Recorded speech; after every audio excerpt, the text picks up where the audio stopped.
sebagai calon ketua Pasopati yang jelas punya tujuan, arah dan juga cita-cita. Di mana saya sebagai calon ketua Pasopati nanti kalau terpilih, saya ingin membawa Pasopati ke marwah atau ruh yang dari awal Pasopati ini kan seperti wadah dari kepala desa, jadi ya memperjuangkan hak kepala desa, teman-teman seperangkat desa yang mana nanti muaranya bisa maksimal dalam pelayanan di masyarakat.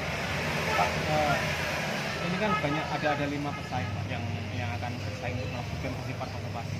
Mungkin bekal-bekal sendiri yang jenengan kantongi sekarang ini untuk maju itu apa saja Pak? Ya, alhamdulillah saya sudah 2 kali terpilih menjadi kepala desa. Tentunya saya sudah dewasa dalam Angkatan dalam berkontestasi di tingkat desa.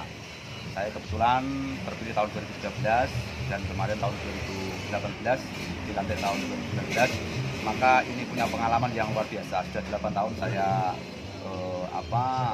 menjalankan pemerintahan di desa, memanage pemerintahan di desa, mengoptimalkan struktur pemerintahan di desa, dan sekarang di desa saya sudah baik, sudah lumayan kondusif, sudah berjalan, strukturnya sudah berjalan, dan di desa kami sudah bisa dikatakan menjadi super team, jadi bukan superman tapi super team. Jadi semua sudah berjalan sesuai dengan tupoksinya masing-masing. Pak, untuk pengalaman pendidikan sendiri Pak yang jenengan bawa selama ini? Kebetulan saya ini sudah komplek ya, kalau katakan komplek karena saya juga pernah mengenyam di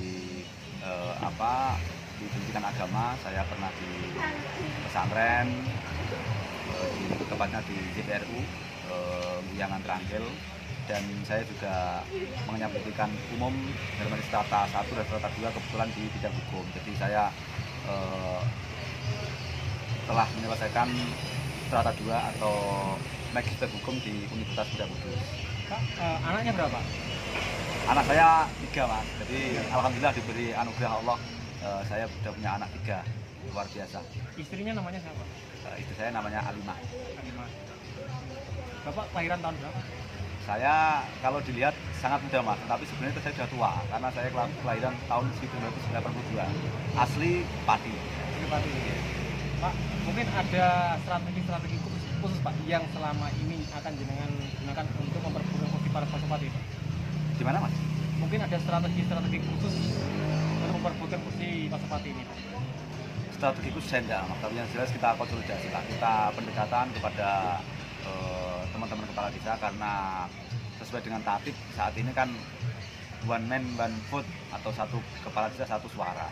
Jadi saya tidak punya strategi karena terus terang di belakang saya juga ya teman-teman kepala desa semuanya lah, tidak ada kekuatan besar yang digembar-gemburkan orang bahwa ini didukung oleh ini, didukung oleh ini. Saya alhamdulillah didukung oleh kepala desa. Jadi yang mendukung saya itu kepala desa, tidak kekuatan yang katanya di sana itu didukung ini, didukung ini, tidak. Saya niat desa dengan pengalaman dan juga prestasi-prestasi yang selama ini saya torehkan, insya Allah nanti saya akan menata kembali kepengurusan atau struktur kepengurusan Pasopati ini. Jadi kita mulai dari internal dulu lah.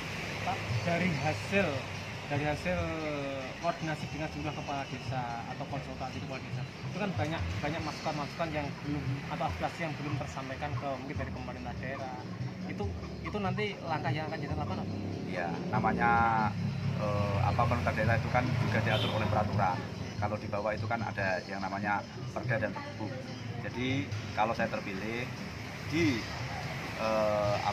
awalnya nanti akan kita kawal dalam penyusunan perda maupun pergub itu. Jangan sampai nanti sudah terbit perda ataupun pergub nomor sekian baru kita rame-rame, padahal di dalam penyusunannya kita tidak melibatkan diri. Jadi kami, kebetulan saya adalah latar belakang hukum, jadi saya akan mengawal proses pembuatan perda maupun perbuknya, di mana nanti akan kita beri masukan-masukan di dalam penyusunan perda maupun perbuk itu yang sesuai dengan aspirasi dari kawan-kawan kepala desa. Artinya hak kepala desa juga bisa Hak kepala tercapai. desa, ya banyak sekali sebenarnya kita di Kabupaten Pati ini yang secara hak itu Belum tercapai. berbeda jauh dengan teman-teman kabupaten yang lain.